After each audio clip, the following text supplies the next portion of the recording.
Hello and welcome to episode 12 of the Croydon Constitutionalist podcast, bringing classical liberalism to South London and beyond via YouTube, Stitcher and the Apple Podcasts.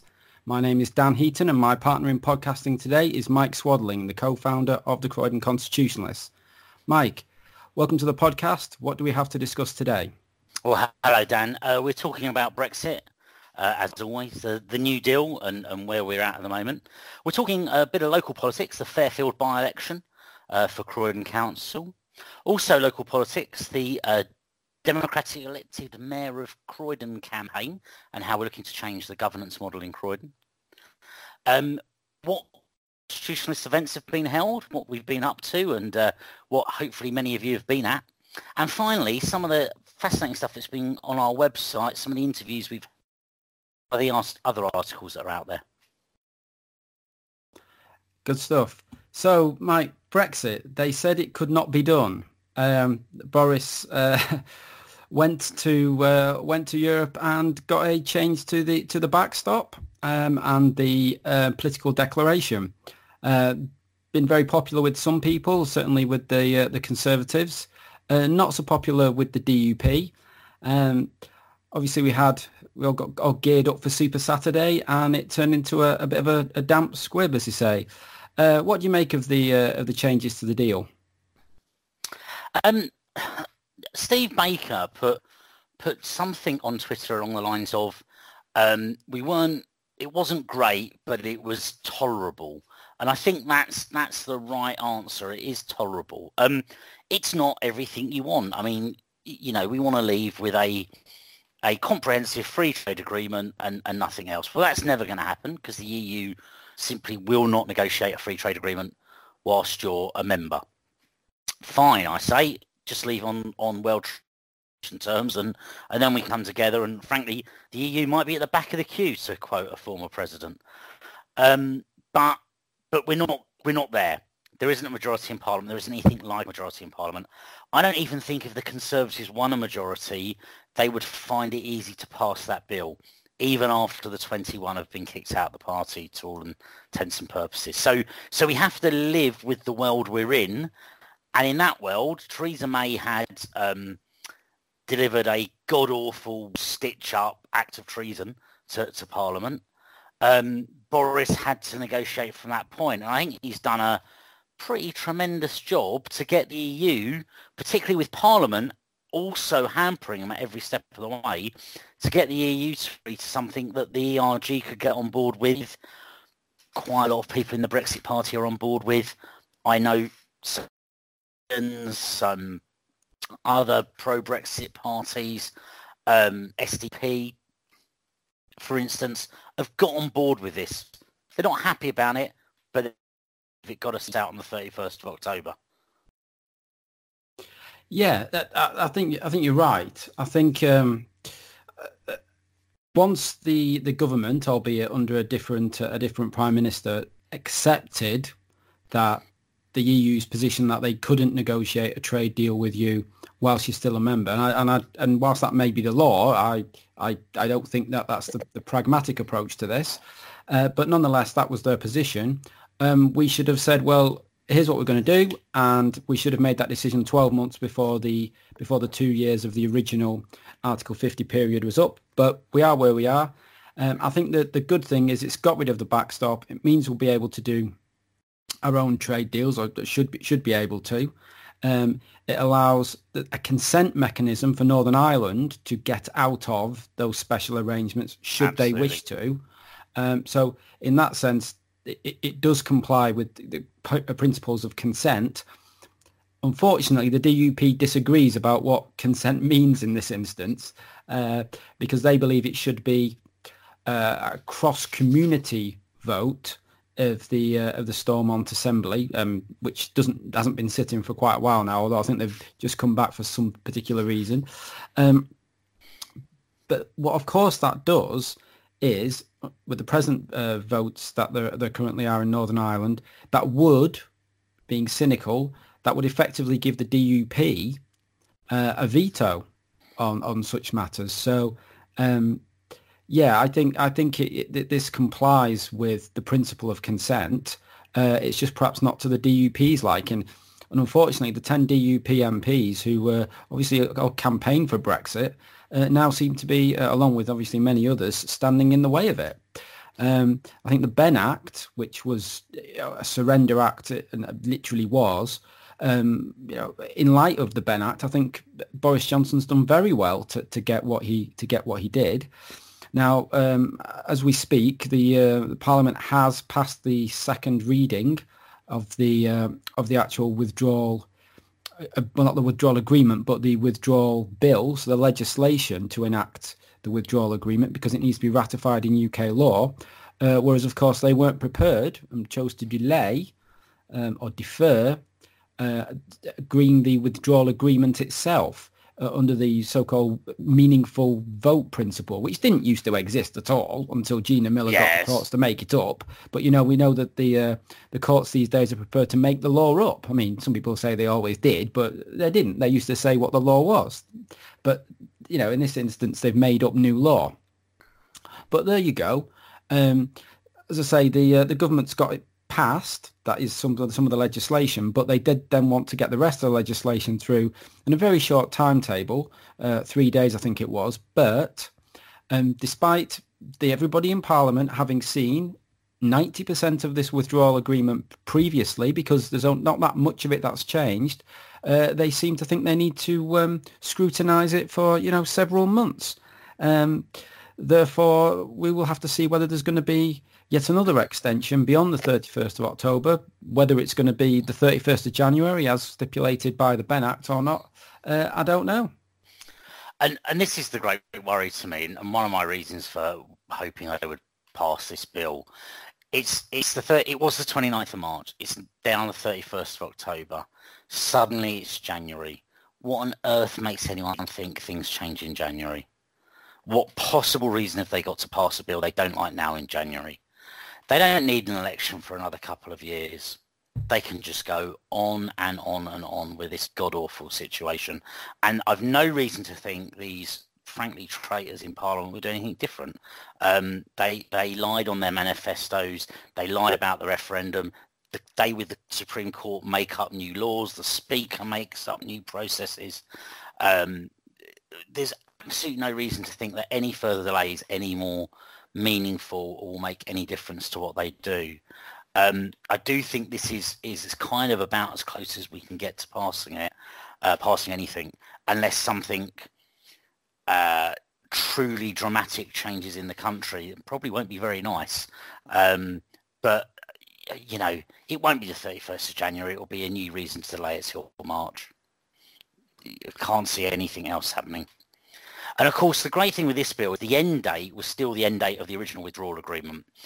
As that time ebbs away, someone's going to go, well, hang that same end date. We won't have enough time to negotiate a new free trade deal. We have to put that date back. And we just see it slide and slide and slide into oblivion. It's a real worry where things are going now. Yeah, and what sort of crazy amendments are these people thinking they can put into an implementation bill? The fact is, there's an agreement.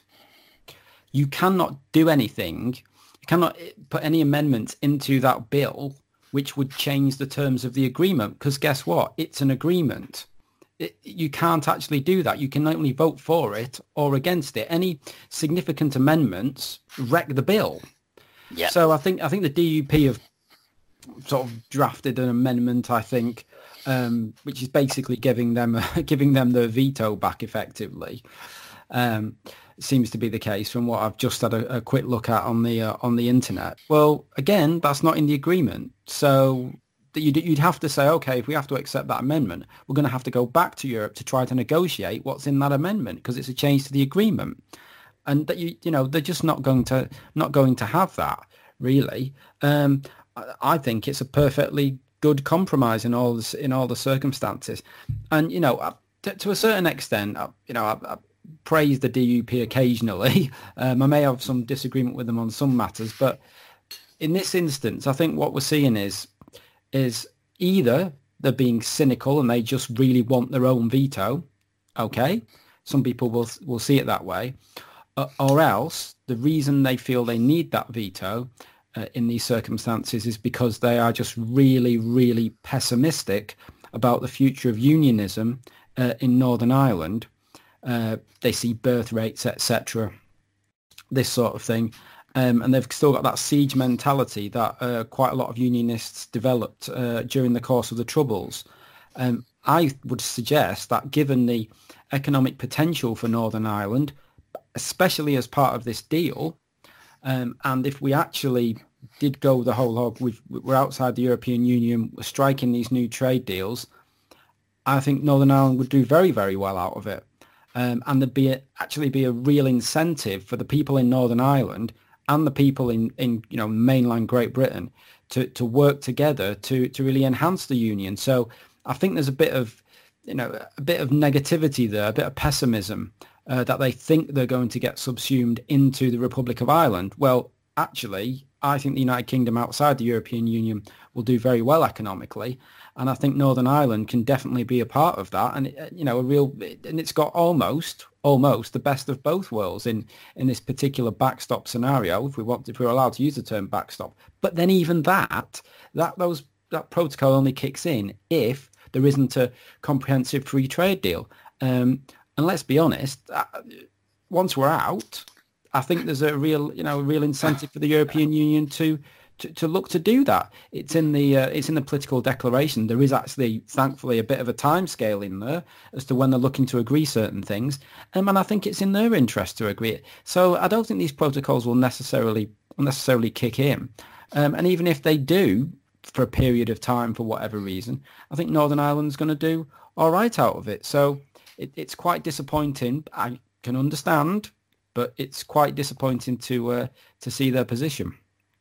It is, and I think out of this, I have some sympathy for the DUP in that they have a very tricky home audience that frankly can literally be a matter of life and death. I mean, you understand that they're in a very different world to perhaps most of the politicians over here. I do feel Nigel Farage and the Brexit Party maybe missed a bit of a trick on this one. This would have been a good time to show some compromise and say, look, we'd rather have gone on a WTO. This has got loads of problems, but we'll accept it. Fully in the knowledge that it's quite likely MPs were always going to reject it. And now, lo and behold, he could come forward and say, well, look, we tried to compromise. It's them. They won't compromise. Now we're going fully for a WTO Brexit. That just a little bit of compromise a week ago would put them in a much firmer footing now.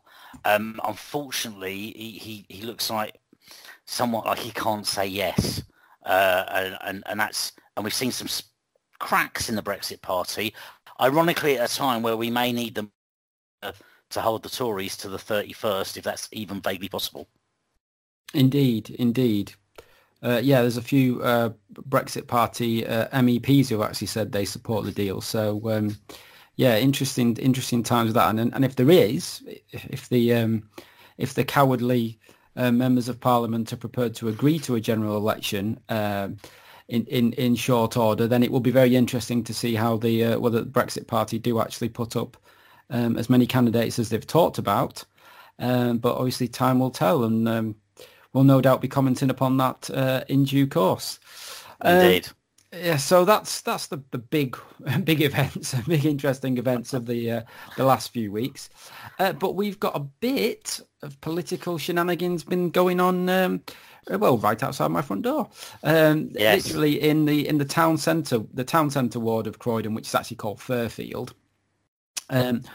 Currently has 3 Labour councillors. For those who don't know, it's got the same name as a ward that was around for a good while. But prior to the most recent local elections, the ward boundaries were changed, and it went from being a 3 Conservative member ward to being 3 Labour.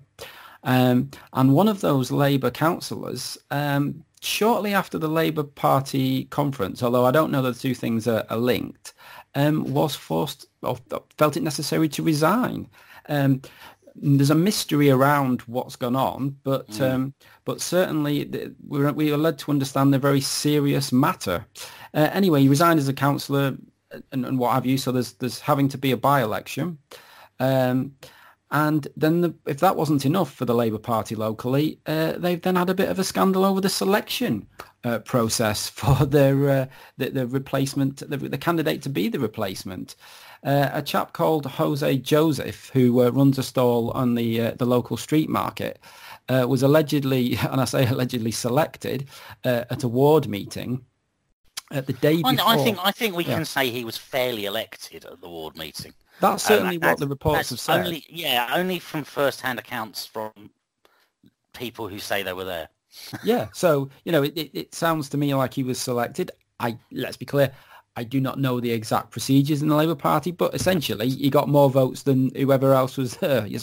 So he was selected, and then, but within 24 hours he was unselected, and somebody else was nominated for the actual candidature, as in their name was on the nomination papers. That seemed to be signed in very short order and handed in at the council. Causing absolute uproar within the local Labour Party. If you read what's on Twitter, I tend not to, but I understand there's all hell's broken loose certainly between Momentum members and other Labour Party members. Allegations that the Labour Party person who's been selected seems to be a bit of a pet or some such of the current council leader, and has therefore been prioritised for the ward over the chap who was actually selected. Mike, what have you read about this? Well, I mean, much of what you've said there, and it's interesting. The candidate selected, Skipper, who stood in Addiscombe East in the last council elections. She didn't win the seat there. That was the first time Labour have lost a seat in Croydon since 2010. She's a Momentum character, but is quite a favourite of the council leaders.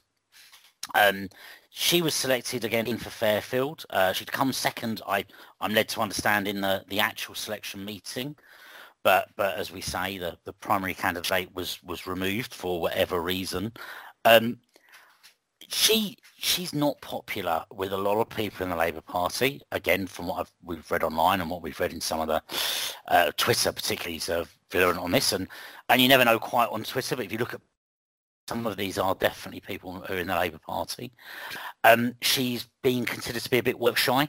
I always thought it was strange that she stood in Addiscombe. She's quite an extreme candidate in a ward that really is the middle of the middle.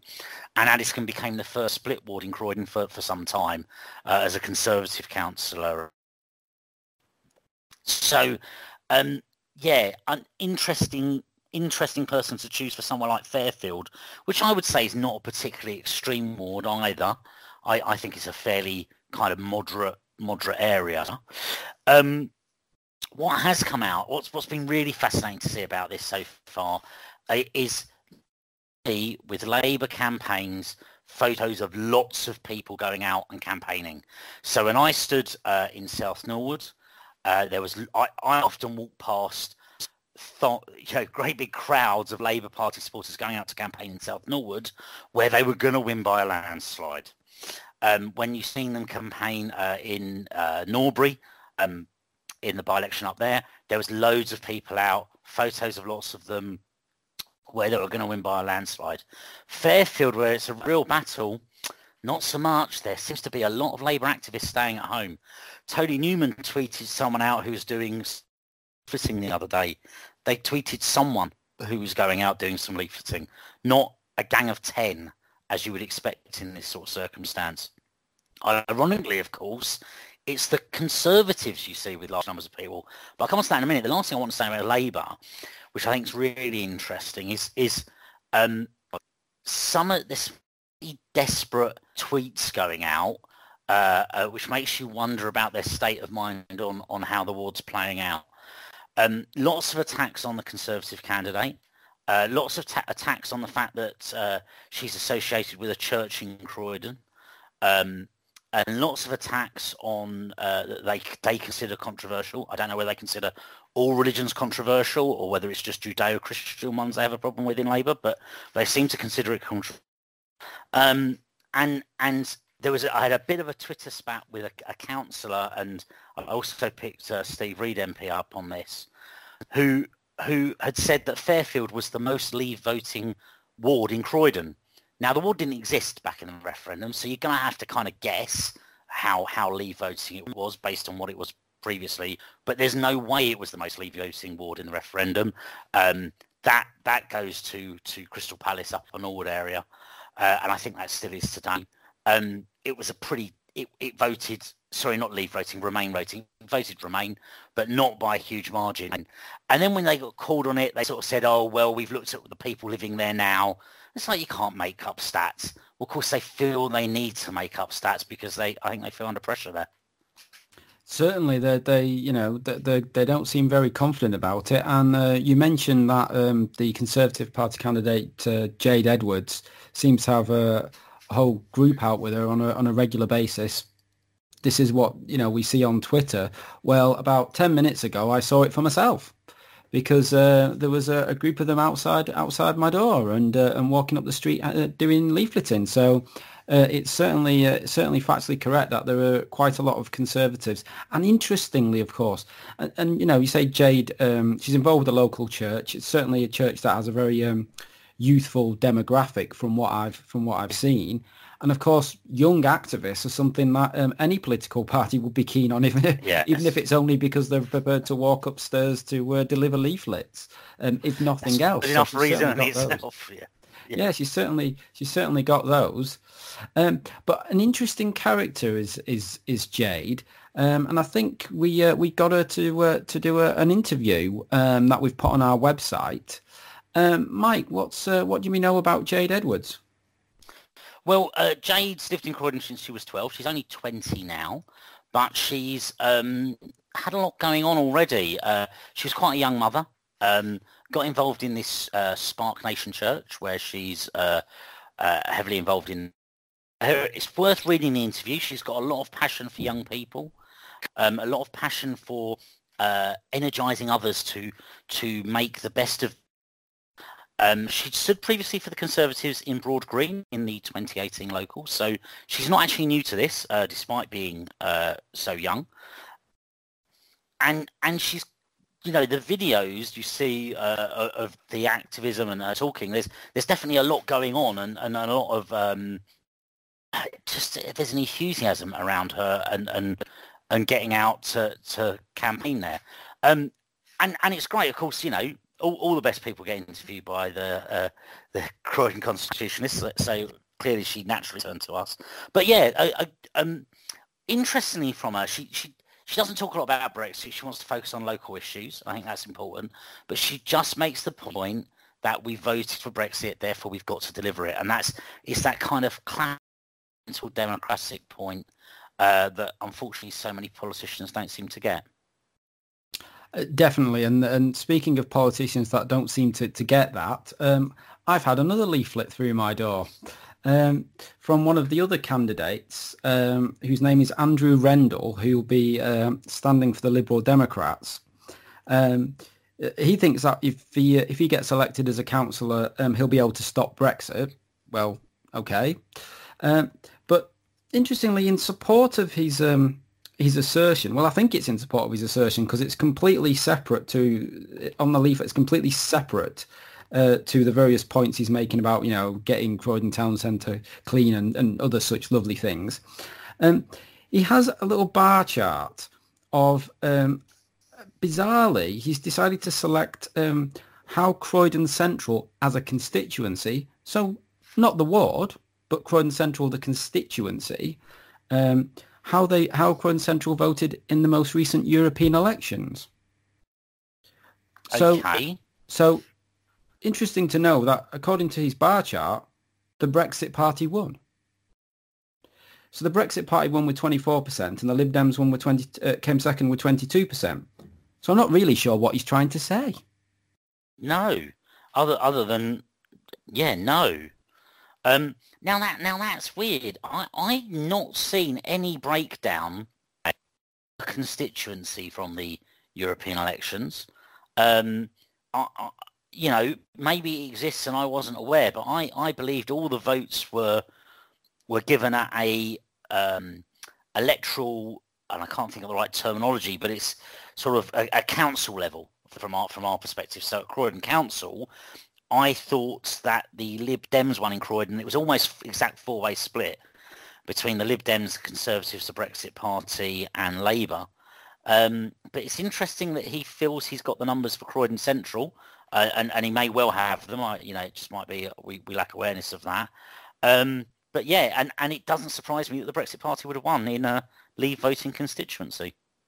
Well, quite, but I don't really understand the point of his bar chart. I don't know what he's trying to say. Unfortunately, who knows what the Lib Dems are ever trying to say these days. It does, however, go against a point I was going to make on Andrew Rendell, which of course is former councillor Rendell, who was a cabinet member for Croydon Labour at one point, is bar chart aside, a credible candidate. It's interesting that he's been put up in Fairfield. It suggests a degree of going for it by the Lib Dems in a way you wouldn't necessarily often expect them to do. I don't imagine he would have stood somewhere where he thought he would get humiliated. So it's quite interesting that they've got him there. I should declare I've had run-ins with him in the past, or when I was running in Croydon North and Croydon and South Norwood. Sorry, it's quite amusing how a Croydon Labour councillor, he got quite upset with someone who, frankly, the bookies suggested wasn't likely to run away with the result. And he did get quite upset with me, but there you go.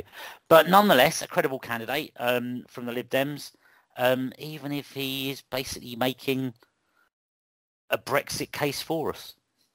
Yeah, I'm baffled by his bar charts, but as we know, the Liberal Democrats do like a bar chart, and they're not always accurate, and they're not always relevant either. And he's definitely done that on this occasion. I think you're right. From what you're saying about with obviously his previous experience, no doubt quite a credible candidate. Suspect he wouldn't be standing in Fairfield in an all-out election, but obviously he's seen as one of the better people, so you may as well put him up when you've got a by-election, because you're going to be able to use whatever resources you've got, and the Lib Dems don't have that much resource to actually to chuck into that. So maybe that's why he's chosen to stand. There's a few more candidates standing in this election, so we better mention them, as they always do on the TV. Absolutely. So we've got Jade Edwards for the Conservative Party, Andrew Rendell for the Lib Dems. We've also got a Mark Samuel, who is an independent candidate. I've not seen anything from him. And this is a chance to quiz Dan for all listeners. What might you know about Mark Samuel? He stood as an independent for Croydon South in Parliament in the last general election. There you go. Yes. Yeah.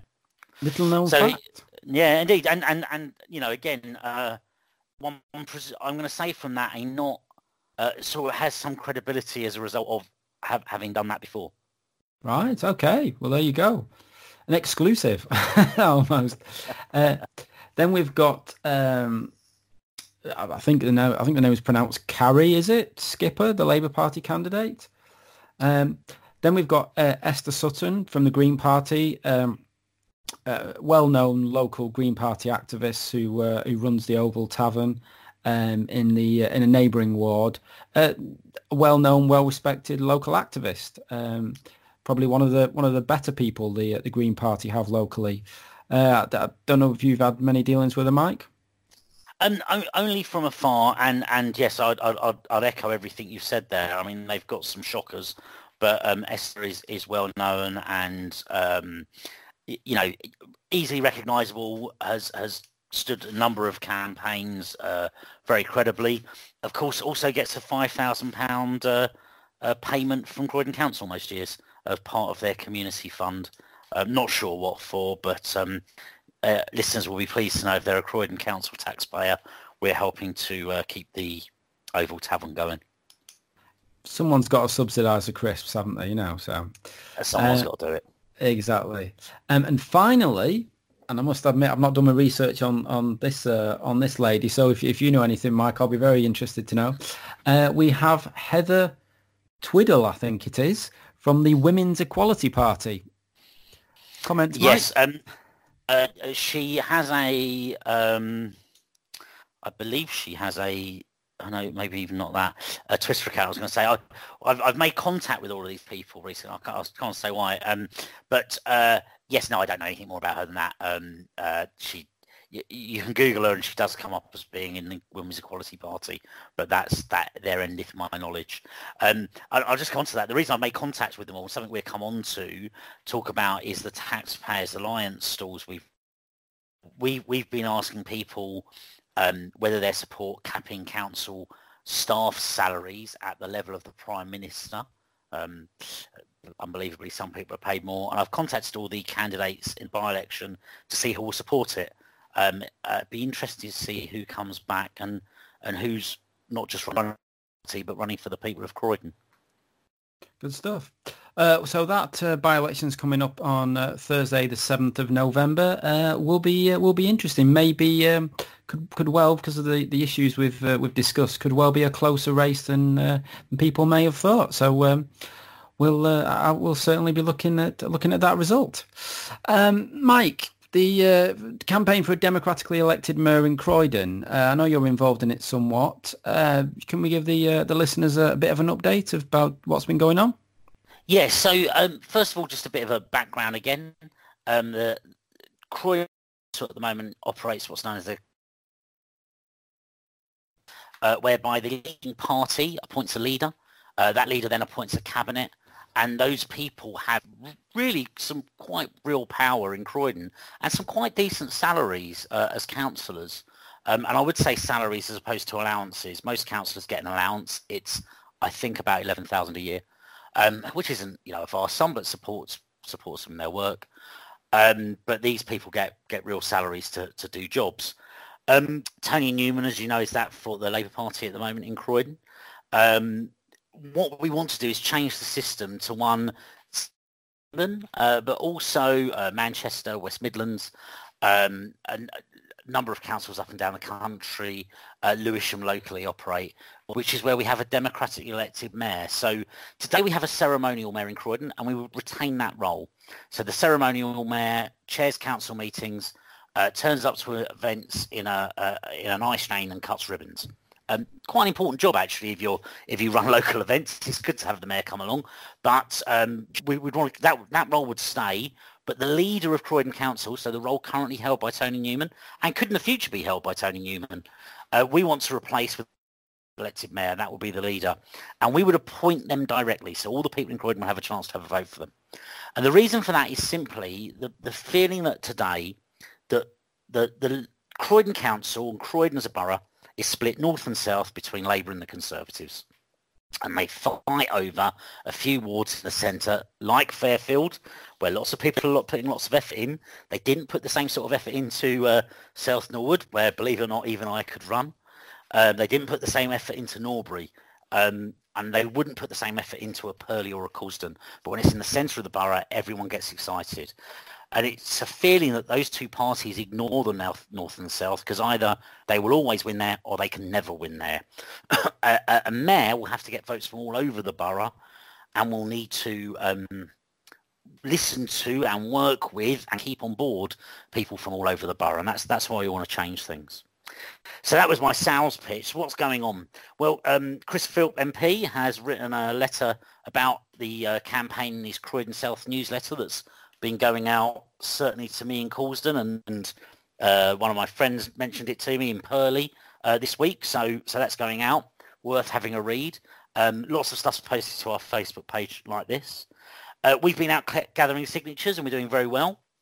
The campaign was actually formed by a number of residents' associations coming together, and we've got signed up support from the Addington Residents Association, Hadra, the Hartley and District Residents Association, the Whitkiss Residents Association, Kenley, Purley and Woodcote, Croydon Valley and the Sanderstead Residents Association. So that's lots of support across the borough there.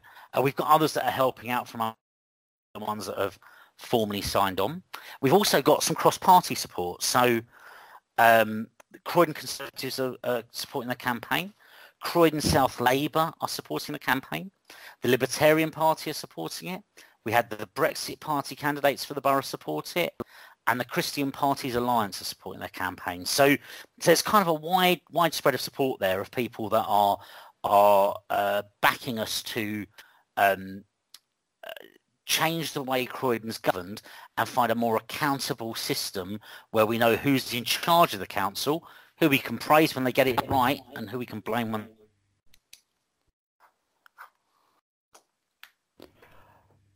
And so how can people get involved, and what have you been up to on that actual campaign then?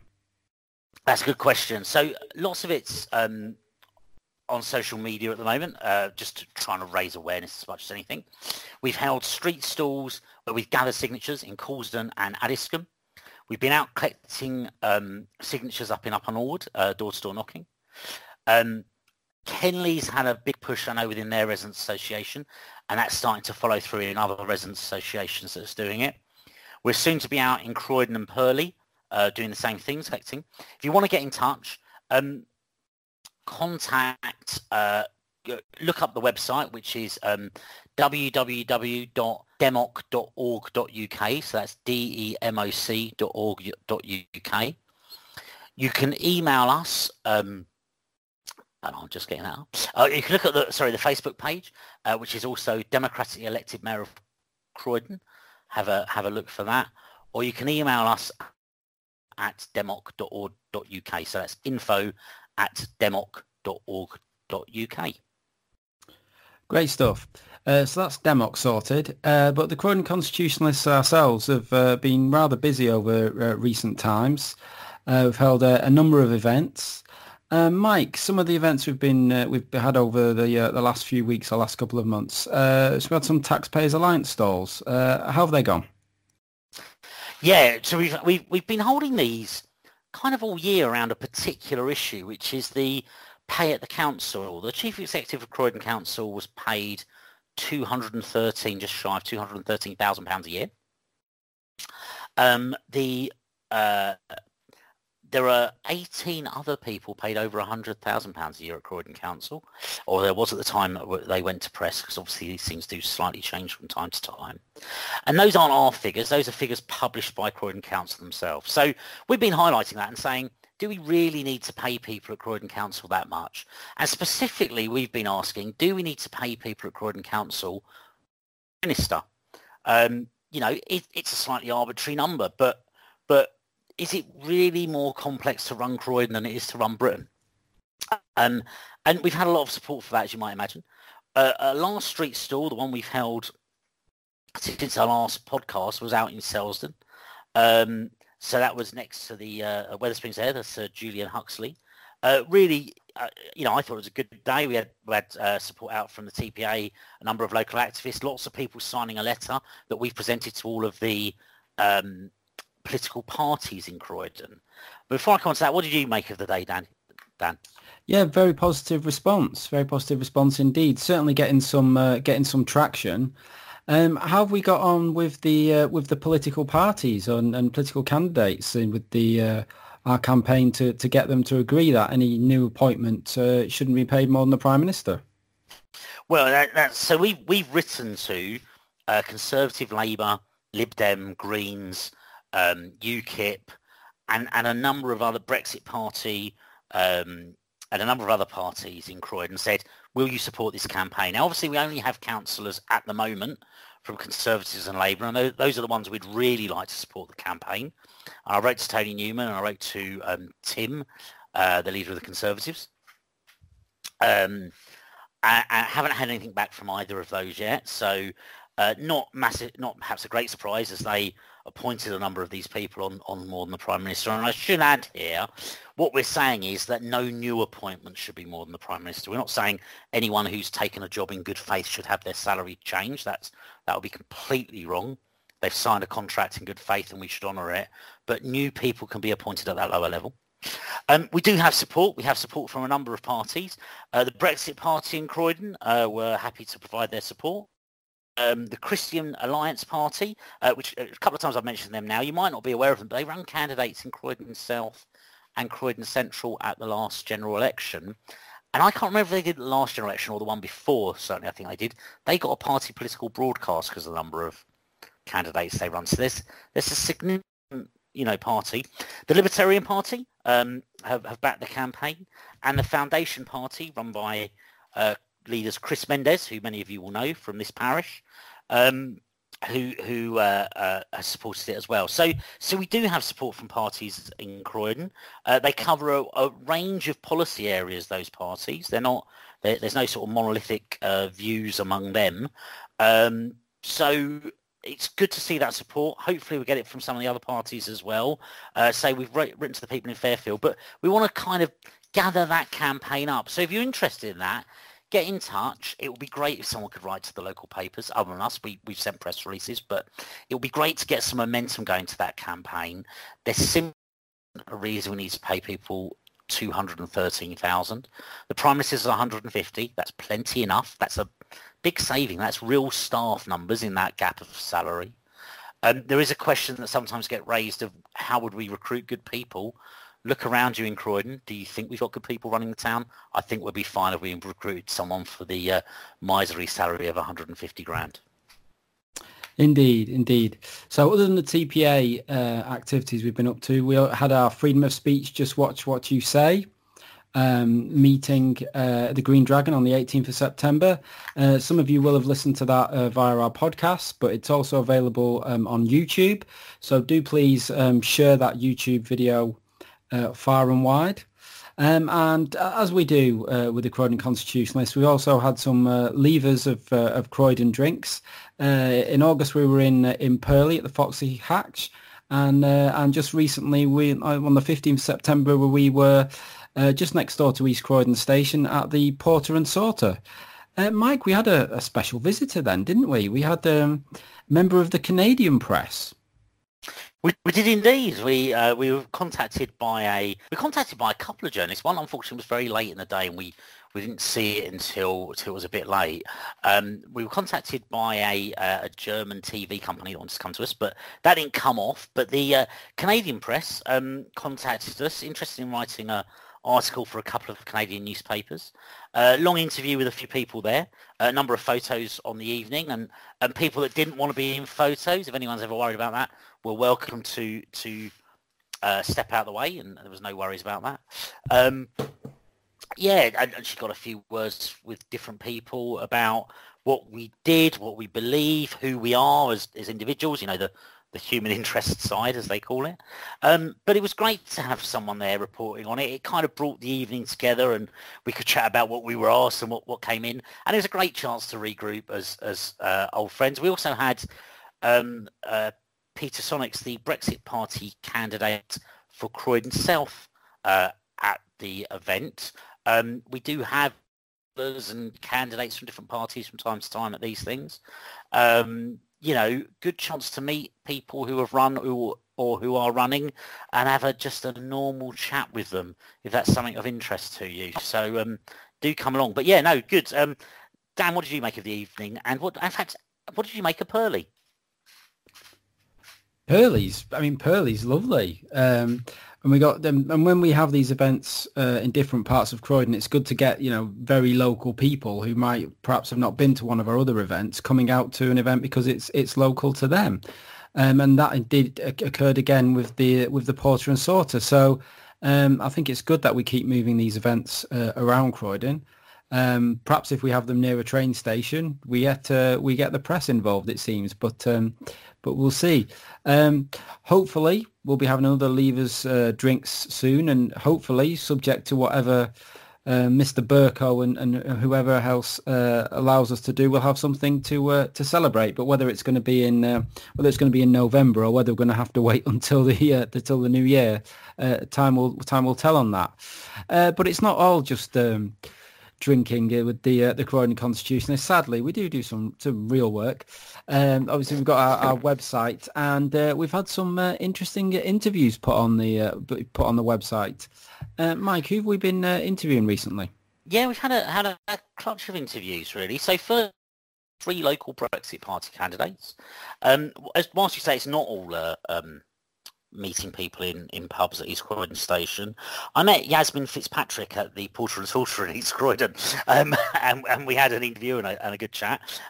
Yasmin's the Brexit Party PPC, or East Surrey, so was up against and possibly still will be up against Sam Gyimah.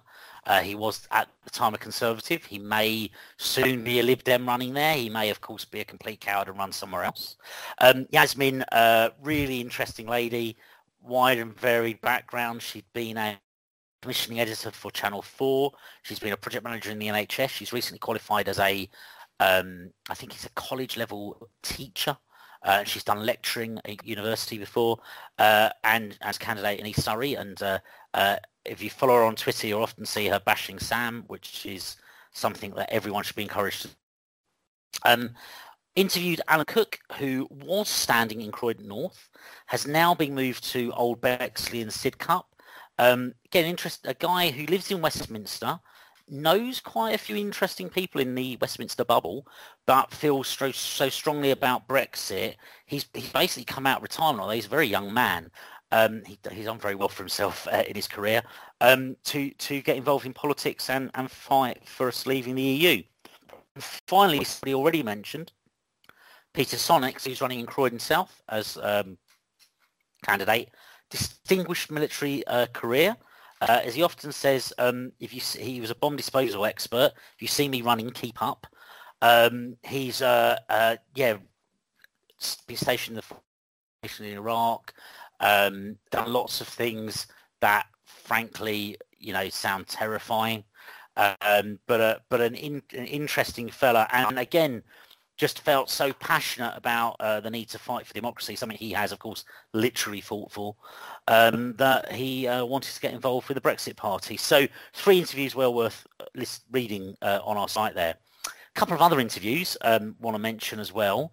One I don't know about you, Dan, I didn't think we'd get, was Mario Cretura, the Conservative PPC for Croydon Central. Lots of you will know he was known as the Gobby Factorum, I think that's the right phrase, for Gavin Barwell. He's number 10 as Treemay's Twitter handler. He's also been chief whip for the Conservatives, but he's now the prospective parliamentary candidate for Croydon Central up against Sarah Jones of Labour. Really comprehensive interview he gave, covering lots of things and what he believes in. He will be running. We don't know what will happen with all the other parties, but I think you can guarantee he will be running. So if you're in Croydon Central, particularly worth having a read. Finally, Mal McDermott, the London group leader of the Libertarian Party, who sat down with us. So we're really keen to broaden people's horizons, our own horizons, frankly, with interviewing people from across political spectrum. We've interviewed other people from the Libertarian Party before, but Mal, Irish lad who's come over here to organise the Libertarian Party in London. Interesting views on what he wants to do and what he thinks we should do. Finishes the with a phrase I really like, which is even better if you write down where you are now and take a look at it in 6 months. Negative changes are from government influence. A really strong pro-freedom, anti-government interference view throughout the interview, and well worth having a read. Dan, I don't know if there was any highlights for any of those interviews you thought. Well, I think it's interesting to see how Mario, who was certainly very much involved with the Remain campaign during the referendum, and then subsequently, once Gavin Barwell lost his job as being the MP, obviously hired by Gavin to assist Theresa May her Twitterer-in-chief, effectively. Interesting to see how he, nonetheless, having been a Remainer, has accepted the result, and on no other grounds than democracy, but also, he's got a very positive outlook for the country and for Croydon, and really that's what that's the decent thing to do if you happen to be somebody who on balance decided to vote Remain. Okay, it's an understandable decision. Change is scary, but change can be positive. So he seems to have taken that all on board, and is going to fight the good fight from what I've seen. Good stuff. Finally, we've got a few articles in addition to the interviews that have been put up. Mike, I think some of them are your responsibility. They are indeed. So I a couple of times on Sputnik Radio. One of which, and a little peek behind the curtain, perhaps, you get interviewed on these things. They send you an email and they say, we're going to speak vaguely about this. This is in the news. And it's normally a Brexit related. It might be the latest developments on the bill. And that's all you have. And you never quite know what the questions are. Well, one of them I got asked about whether the Queen should get more involved. And I said yes. And I think we've got a parliament that's acting as, frankly, a set of dictators, because they're not responding to the people, and they won't put themselves up to the people. I didn't really think I thought that until I started saying on an interview, but got lots of feedback online, which was good to see. So sparked some debate. So they're worth having a read. Something from Phil Shepherd about Sutton and some of the, I think it's fair to say, surprising activities around the build of the incinerator there, and how some of the key players in Sutton interconnect with each other. Sutton's been a Lib Dem fiefdom for a number of years. Phil delves into that, and if you're interested in politics just across the border, and the incinerator, it might be a border, but the pollutants from it aren't. So worth having a read there. And a couple of articles from a debating society, Causden and Purley Debating Society, I'm involved with. We debate items that are deliberately controversial. It is a debating society, so you take a stand and you argue for it.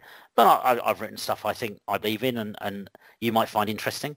The first item was, the title was "Priti Patel is Right, It's Time to Bring Back the Death Penalty," and I argue in favour of that. And the second one is, "A small income tax increase is justified to fund social care." And I argue against that, although I do think we need to fund social care more.